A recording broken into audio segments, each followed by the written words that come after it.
Freedom is a Fight in a Bar in the North End by C.J. Williams.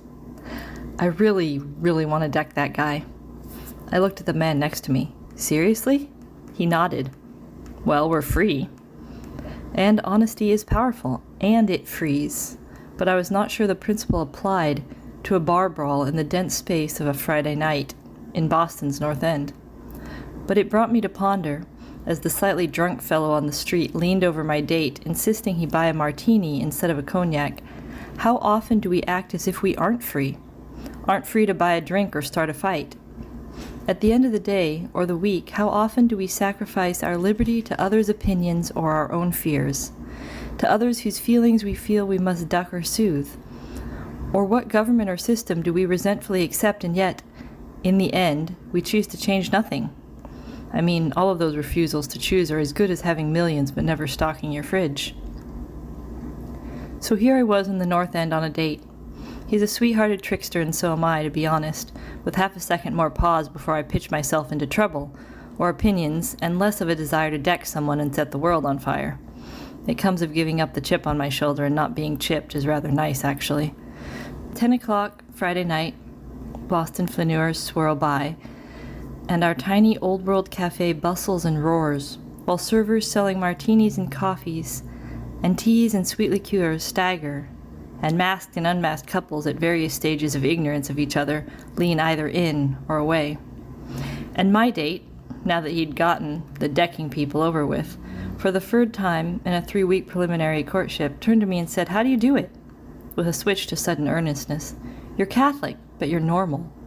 And how do you believe when they," meaning the hierarchy, I guess, and other Catholics, "act like," expletive. Well, I guess the first thing I wanted to say was people confuse neuroticism with holiness and sensitivity. To be fair, it's not a difference in appearance so much as heart. That is, neuroses and sanctity may both look different than the norm, but the heart of the latter is wholeness and peace, and the heart of the former is fear and disintegration. But all I said was, well, why not? That brought us to freedom, though, or it brought my pondering on again the next morning, after the rattle and racket of the late-night troublemaking, and my date's rapid-fire repartee with the drunk, who did insist 20 times and counting that one could only buy martinis in a martini bar, while my date blithely repeated again and again, "I'm getting a cognac." Alcohol aside, the reality and substance of freedom is this.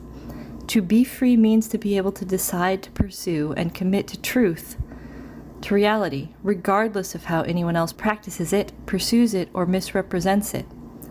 The whole world could tout marriage as a good goal, but break it, ignore it, or add any number of unnecessary bells and whistles to the practice of it, i.e. it must begin with a wedding party on a boat in the Atlantic under a stormy sky in October or be invalid, and that would not change marriage, nor would it bar me from getting validly married with the simple till death do us part vow. The powers that be could name the sky green or pink, or write it up in official documents. I would still be free to paint it pure and truly blue, baby robin's egg blue, and love its blueness. Everyone who loved to dance could begin to claim that dancers need 3 legs, or that dancing requires wearing red, but neither the third leg nor the red is an essential aspect of dancing, and I could still dedicate myself to the joy of kicking up my heels in purple and blue with my wholly human 2 legs, and I would be dancing.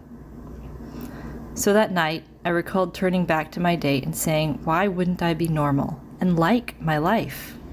And when he still looked slightly stubborn and unconvinced, I told him, we all have the freedom to choose the thing that's true.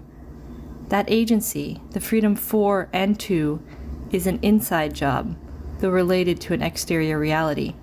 The truths and the facts can be warped in people's perceptions, but not actually changed.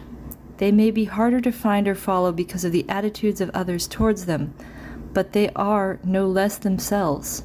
Just as, if you'd been punched in the face by that dude you were baiting, you'd be no less Rick than you were without a black eye. You might be harder to recognize, but I could still like you and choose you, even if I had to look at you through a bloody nose and black eye. So, he said, you're saying Catholicism is a cute guy with a bloody nose and a black eye?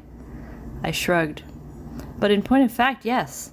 Many joys and truths, just like people, are pummeled and misused, or have rotten bells and whistles added that aren't anything but millstones and cinder blocks.